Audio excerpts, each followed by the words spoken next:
तुम्ही अष्टांग योग ऐकला असेल बघा. आता हे अष्टांग योग म्हणजे काय ते थोडंसं आपण जाणून घेणार आहोत. ॲटलिस्ट त्याचे जे चार आहेत, चार योग शेवटचे, प्रत्याहार, ध्यान, धारणा, समाधी, हे तरी नेमकं काय ते जाणून घेणार आहोत ब्रीफली, डिटेलमध्ये नाही. ओके, त्यानंतर पुढे पुढे हळूहळू येईल. आता याच्या अगोदर आपण काय केलं, उपनिषद जाणून घेण्याच्या अगोदर आपल्याला 5 काय सांगितले गेले कर्तव्य. ओके, लिहिलेत ना 5 कर्तव्य सगळ्यांनी. हे बघा, रोज आपल्याला ते 5 कर्तव्य वाचणं गरजेचं आहे जर आपल्याला उपनिषद जर समजून घ्यायचे असतील तर. ओके, त्याच्यानंतर 9 गुण सांगितलेले आहेत ईश्वराचे, ब्रह्माचे. सो ब्रह्मला जर एकत्व व्हायचं असेल आपल्याला, ईश्वराचं एकत्व बोलतात त्याला, म्हणजे आत्म्यानंतर ईश्वर जाणून घ्यायचा असेल तर आपल्याला हे 9 गुण ईश्वराचे आणि 5 कर्तव्याचं पालन करावं लागेल. नंतरच आपल्याला पुढचा मार्ग सोपा होईल. बघा, आता इथे दिले बघा, बस उपनिषदों ने मनुष्यों के लिए इन्हीं 9 गुणों का जान लेना और उनको उनके अंतकरण में धारण कर लेना अंतिम उद्देश्य की प्राप्ति तक के लिए पर्याप्त बतलाया है. ओके, अंतिम उद्देश्य प्राप्ति, 9 गुण महत्वाचे आहेत आपल्याला.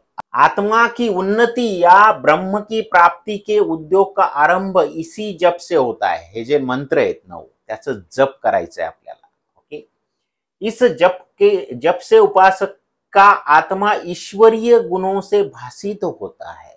ईश्वरीय जे गुण आहे त्यांनी काय होतं, भासित होता है.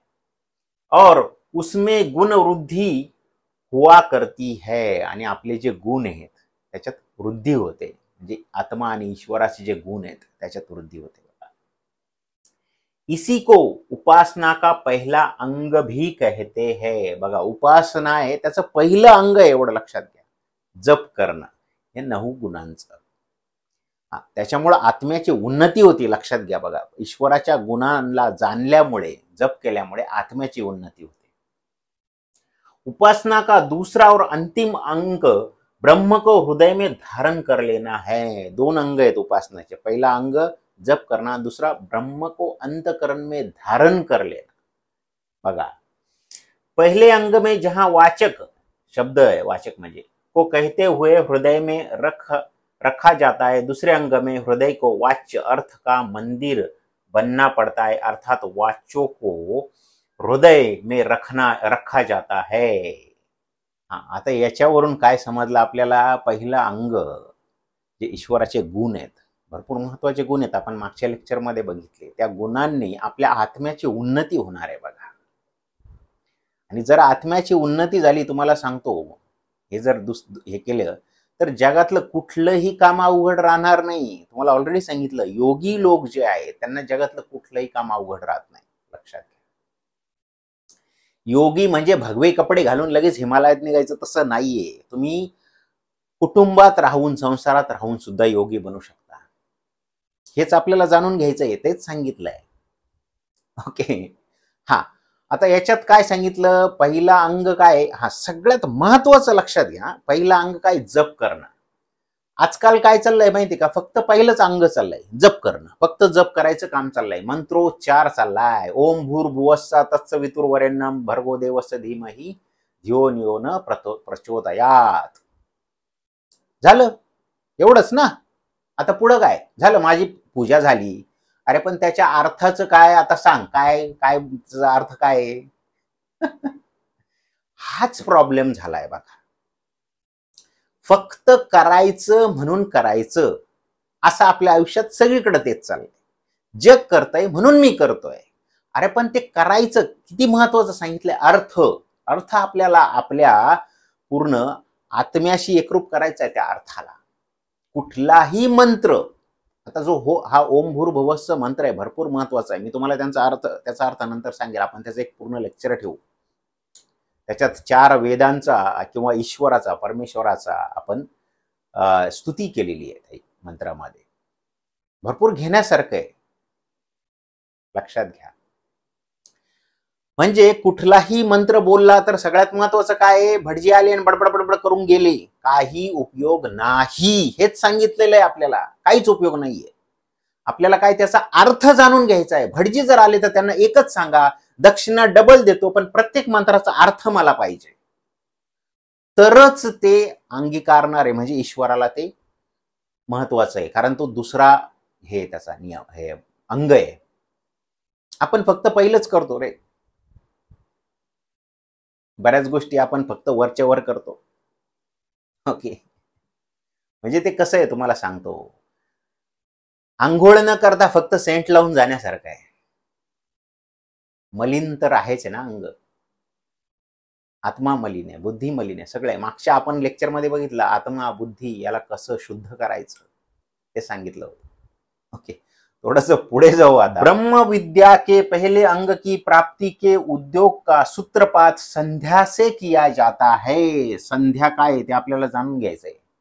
ओके, कारण काय उद्योग का सूत्रपात संध्या है. सूत्रपात है और दूसरे अंग की पूर्ति अष्टांग योग के अंतिम अंगों से होती है. अंतिम 4 अंग बघणार आहे आपण अष्टांग योगाचे. नेमकं काय म्हणजे पहिली कशामुळे होते सूत्रपात? संध्या. आपल्याला संध्या जाणून घ्यायचंय. त्याच्यानंतर काय जाणून घ्यायचंय? अष्टांग योग जाणून घ्यायचंय. त्यातलं काय अंतिम अंग म्हणजे अंतिम 4, 8 मधले शेवटचे 4 जाणून घ्यायचे. आता संध्या काय? संध्या को भी संध्या योग, संध्या को क्या कहा जाता है? संध्या योग. भरपूर महत्वाचं आहे बघा. ब्रह्मविद्या जर जाणून घ्यायची तर 2 अंग महत्वाचे. त्याच्यातला पहिला संध्याने चालू होतो आणि संध्या योग म्हणजे संध्या योगाने चालू होतो. आणि दुसरा अंतिम अंग अष्टांग योगाचा जो अंतिम 4 अंग आहेत त्याने होतो. ओके, जाणून घेऊ आता नेमकं संध्या योग काय आहे. पहिलं, संध्या के उपासकों को भी निम्न योग्यता प्राप्त कर लेनी चाहिए. भरपूर महत्वाचं आहे, योग्यता पाहिजे बघा. फक्त 5 नियम आणि जप केलं मंत्रांचं तर वरच्यावर अर्थ न जाणता प्रत्येक मंत्राचा अर्थ जाणून घेणं गरजेचं आहे. नाहीतर काहीही उपयोग नाही, शून्य. नुसतं ओम भूर्भुवस्सुः म्हणून निघून गेले, काही नाही, शून्य, काहीच उपयोग नाही त्याचा. हेच सांगितलेलं आहे. ते तुमच्या अंगी लागणार नाही, लक्षात घ्या. जसं खाल्लं तसं निघून जाईल, त्याचा काहीही उपयोग होणार नाही, लक्षात घ्या. संध्या योग काय बघू. संध्या योगासाठी योग्यता आहे सांगितली. शारीरिक उन्नति अर्थात समस्त इंद्रिया बलवान, पवित्र और यश वाली होनी चाहिए. समस्त इंद्रिया बलवान, लक्षात घ्या. तुम्हाला बलवान होणं गरजेचं आहे सगळ्यात महत्वाचं संध्या योगासाठी. योग्यता जर बनवायची तुम्हाला बलवान, याच्यातून काय घ्यायचंय? आपल्याला शरीर आपलं स्ट्रॉंग बनवायचंय. आज बघा किती जोर काढता येतील आपल्याला, पुशअप्स किंवा जोर. अरे साधं स्वतःचं वजन उचलता येते का बघा सिंगल बारवर. बलवान किती बनवायला राहिलोय आपण. छोट्या छोट्या गोष्टी सुद्धा साचलायला आपल्याला कंटाळा यायला लागला, कारण आपल्याला ते उचलत नाही. उचललं तरी इकडे शिरभर तिकडे शिरभर. अरे काय झालंय काय आपल्या शरीराचं? आणि कधी आपण ह्या मार्गावर पुढे जाणार आहे? जर आपला अंतिम तर तेच आहे ना, मुक्ती आहे ना पाहिजे आपल्याला. आणि जर मुक्ती पाहिजे असेल तर ब्रह्मविद्या जाणून घेणं गरजेचं आहे. आणि त्याच्यासाठी पहिलं अंग, आणि पहिल्या अंगासाठी योग्यता काय आहे? संध्या योगासाठी शारीरिक उन्नती. इंद्रिय बघा, सगळे इंद्रिय आपले स्ट्रॉंग पाहिजेत, बलवान पाहिजेत. हेच महत्वाचं आहे. बलाची उपासना करणं गरजेचं आहे, व्यायाम करणं रोज गरजेचं आहे. पवित्र और शक्तिवाली होनी चाहिए. पवित्र पाहिजे, नाही तर इंद्रिय स्ट्रॉंग केलेत आणि लगेच इंद्रियांचा दुसरा कार्यक्रम चालू झाला. पवित्रता राहिली पाहिजे त्यात, हे पण लक्षात घ्या. दुसरं काय? मानसिक उन्नति अर्थात हृदय द्वेष से रहित होना चाहिए. मानसिक उन्नति, याचा राग त्याचा राग, हा मूर्ख तो मूर्ख, घरातले जवळचे त्यांना पण मूर्ख. काय द्वेष काय एवढा? आणि द्वेषातून बाहेर निघण्यासाठी 5 कर्तव्य आपल्याला मदत करतील आणि हे मंत्र मदत करतील बघा. खरंच मदत करतील, लक्षात घ्या. तुम्ही 5 कर्तव्य काय ते परत जाऊन बघा आणि रोज वाचा ते कर्तव्य. नक्कीच आपण द्वेषरहित हो. पूर्ण उपनिषद होईपर्यंत आपल्याला नक्कीच जाणून घेऊ आपण की दोष रहित कसं होणार आपण पूर्ण द्वेष रहित, सॉरी नॉट द्वेष रहित। और प्राणायाम आदि के द्वारा उसमें प्रत्याहार की प्राप्ति की योग्यता उत्पन्न हो जानी चाहिए। आता हे प्राणायाम, बाप रे, प्राणायाम प्राणायाम भरपूर ऐकलंय आम्ही, आम्हाला फक्त ऐकायलाच येतं, अर्थ माहित नाही। प्राणायाम म्हणजे काय? प्राणवायू माहितीये तुम्हाला, ऑक्सिजन म्हणजे हवा घेणे।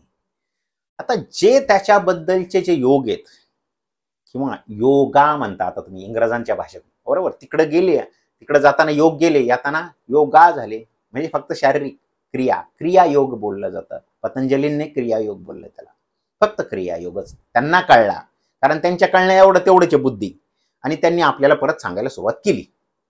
त्याच्या पुढचा योग हा मोठा योग आहे, तो त्यांना कळणार नाही। ओके, योग्यता पाहिजे असते त्याच्यासाठी, ही सगळी योग्यता पाहिजे, लक्षात घ्या, योग्यता असेल तरच कळतंय। सो प्राणायाम, आता बरेचसे या प्राणायामवर जे श्वासोच्छवासाचे जे प्राणायाम आहे, आपण काय करतो, एका नाकपुडे श्वास घेणं किंवा कपालभाती, हे कपालभाती करणं, हे प्राणायामचे प्रकार झाले।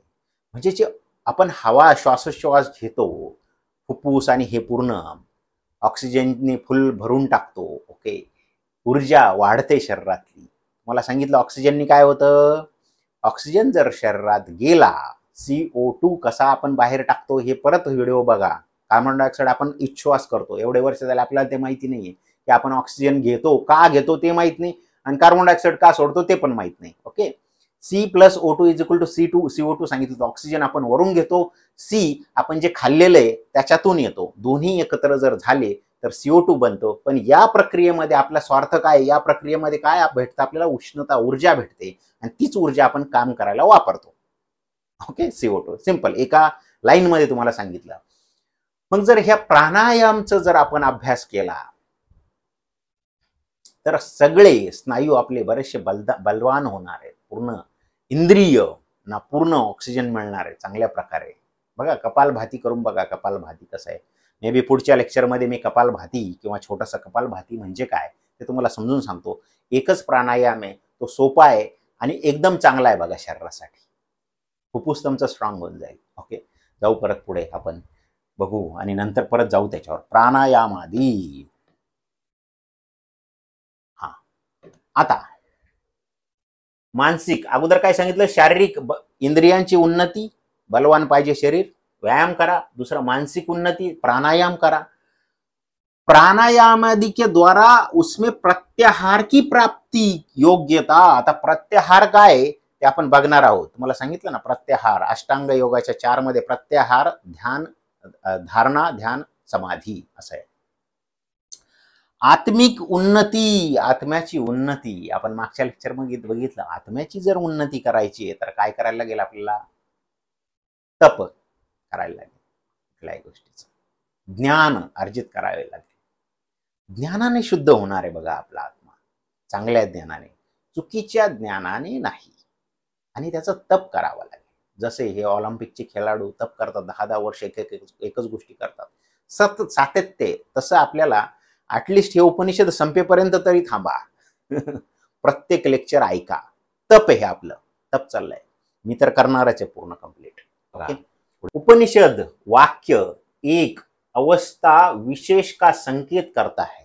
कशाचा संकेत करता है, वह अवस्था कौन सी है, कौन सी अवस्था है वह, यह प्रश्न है, हाच प्रश्न आहे की कुठली अवस्था है, हे ज्याचा संकेत करता है उपनिषद। जिस पर विचार करना है, योग के अंगों में प्राणायाम के पश्चात, प्राणायाम सांगितलं तुम्हाला, ऑक्सिजनने ऊर्जेसाठी आपल्याला पूर्ण भरून टाकायला लागतं प्राणायाम मध्ये। आपण बघू की कपालभाती काय आहे ते, एकच प्राणायाम बघू, नंतरचे पुढचे हळूहळू बघू आपण। अंगों में प्राणायाम के पश्चात 5वें अंग से शरीर के भीतर इष्ट परिवर्तनों के करने का विधान है। प्राणायाम ने आपलं काय होतं, परिवर्तन होतं भीतर से। मनुष्य की शक्ति अंतः और बाह्य कारणों के साधारणतया फैली हुई रहती है, और इसीलिए योगी के सिवाय कोई मनुष्य अपनी पूर्ण शक्ति को किसी काम में नहीं लगा सकता. कशासाठी? पूर्ण शक्ती. आणि कोण? योगी. योगी के सिवाय. लक्षात घ्या. तुम्हाला सांगितलं योगी बनायला हिमालयात जायची गरज नाहीये. आपण पण योगी बनू शकतो कुटुंबात राहून. आणि तेच सांगितलेलं आहे ऍक्च्युअली पूर्ण आपल्या याच्यामध्ये. योगी के सिवाय कोई मनुष्य अपनी पूर्ण शक्ती शरीराची जर पूर्ण शक्ती कुठल्या कामाला लावली आणि ती जर कला तुम्हाला आली, लक्षात घ्या, कुठलं काम तुम्हाला अवघड राहणार आहे? कुठलंच काम नाही. पूर्ण शक्ती शरीराची जर तुम्हाला, अंत आणि बाह्य सांगितलंय, आतली आणि बाहेरची पूर्ण शक्ती जर एकवटून आपण जर काम केलं तर कुठलंही काम तुम्हाला तेच सांगितलं, योगी जे लोक आहे त्यांना कुठलंही काम अवघड राहत नाही, इझी होऊन जातं सगळं. मनुष्य अपनी पूर्ण शक्ति को किसी काम में नहीं लगा सकता. जब योगी अपनी समस्त शक्तियों को भीतर एकत्रित करना चाहता है तब यह उद्देश्य प्रत्याहार के अभ्यासों द्वारा पूरा किया जाता है. पूर्ण शक्ती जर एकवटायची आहे आपल्या पूर्ण शरीराची तर त्याला काय बोलतात? प्रत्याहार. बघा पुढे दिलंय, प्रत्याहार समस्त शक्ति को केंद्रित करने की कार्य प्रणाली ही का नाम है. प्रत्याहार काय? पूर्ण शक्ती आपल्या शरीराची एकत्र केंद्रित करण्याची जी प्रक्रिया आहे त्याला बोलतात प्रत्याहार. तुम्हाला बोललो 4 जे अंग आहेत अष्टांग योगाचे, त्यातला काय आहे? शेवटचे जे 4 आहेत त्यातला पहिला काय? प्रत्याहार. प्रत्याहार म्हणजे काय? पूर्ण शरीराची शक्ती एकत्र करणं, त्याला बोलतात प्रत्याहार. पुढे जाऊ थोडं. उस समस्त प्रत्याहार द्वारा जी शक्ति एकत्र के लिए उस समस्त एकत्रित शक्ति को किसी एक लक्ष्य पर लगा देने का नाम धारणा है. त्या प्रत्याहार नंतर धारणा येतं ना, त्या पूर्ण शक्तीला एकत्रित करून कुठल्या तरी एका केंद्रावर लावण्याला काय म्हणतात? धारणा. और उसी एकत्रित शक्ति को किसी एक स्थान पर न लगाकर, त्या शक्तीला कुठल्याही एखाद्या स्थानावर न लावता आत्मा में लगा देने का नाम ध्यान है. बघा, पूर्ण शक्ती एकत्रित करण्याला प्रत्याहार बोलतात. कुठल्या तरी एका गोष्टीवर जे जर हे केलं तर त्याला काय म्हणतात? धारणा. आणि ध्यान कशाला बोलतात? ध्यान म्हणजे ती शक्ती आपल्याला आत्म्यावर लावायची, कुठल्या एका गोष्टीवर लावायची, त्याला ध्यान बोलतात. आणि शेवटचं काय? समाधी आहे बघा. और इसी की उच्चावस्था को समाधी कहते हैं. आणि याच्याच उच्चावस्थेला समाधी बोलतात. म्हणजे आज आपल्याला कळलं काय? प्रत्याहार, धारणा, ध्यान, समाधी हे 4 अष्टांग योगाचे 4 कळले. हळूहळू आपल्याला मे बी शेवटपर्यंत अष्टांग योग काय येते हळूहळू कळेल आपल्याला. ओके, चला पुढे जाऊ. इस प्रकार समस्त शक्ति को आत्मा में लगा देने को ध्यान कहा गया है. ती महत्वाचं आहे. 2 अंग आहे तुम्हाला सांगितलं ना, त्यातलं पहिलं जे अंग आहे ते काय? संध्या योग. आणि संध्या योगासाठी काय करायचं असतं? शरीर बलवान पाहिजे, आपला आत्मा बुद्धी बलवान पाहिजे, महत्वाचं आहे, लक्षात घ्या. शुद्ध पाहिजे. त्याचे 4 नियम सांगितले. त्याच्यानंतर दुसऱ्या याच्यासाठी अष्टांग योगाचे जे 4 प्रकार आहेत, शेवटचे 4, अंतिम 4 ते महत्वाचे आहेत. प्राणायामाने प्रत्याहार म्हणजे पूर्ण बॉडीची शक्ती एकत्रित करणे त्याला बोलतात प्रत्याहार. त्याच्यानंतर धारणा, कुठल्याही एका गोष्टीवर त्याला जर पूर्ण शक्तीला केंद्रित करण्याला धारणा बोलतात. आणि ती पूर्ण शक्ती आत्म्यावर केंद्रित करण्याला काय बोलतात? ध्यान बोलतात. आणि ती पूर्ण शक्ती आत्म्यावर केंद्रित केल्यानंतर त्याची जी उच्च अवस्था येते त्याला बोलतात समाधी. आपण नाही का, जर एखाद्या तंद्रीत असेल तर त्याची समाधी लागली म्हणजे त्याला दुसरं काही कळत नाही. बघा, त्याची उच्च अवस्था त्यांनी गाठली. ओके, बघा आजच्या लेक्चरमध्ये आपण एवढंच बघू. तुम्हाला ऍटलिस्ट अष्टांग योगातले शेवटचे 4 प्रकार म्हणजे काय ऍटलिस्ट ते तरी कळलं. ते कसं काय ते मे बी पुढे येईल, हळूहळू आपण अभ्यास करूया त्याचा. बघा जमतंय का? जे 5 कर्तव्य आहे ते रोज वाचा. लक्षात घ्या, रोज वाचा. सकाळी उठल्यानंतर ते 5 कर्तव्य वाचा जे आपण 2 लेक्चरच्या अगोदर घेतले ते. आणि तुमच्या आयुष्यात बराचसा बदल होईल बघा. आनंदी राहा आणि बलवान व्हायला सांगितलंय, व्यायाम करा. शरीराचा, आत्म्याचा, बुद्धीचा, सगळ्या गोष्टींचा व्यायाम करा बघा आणि आनंदी राहा. ओके. नमस्कार.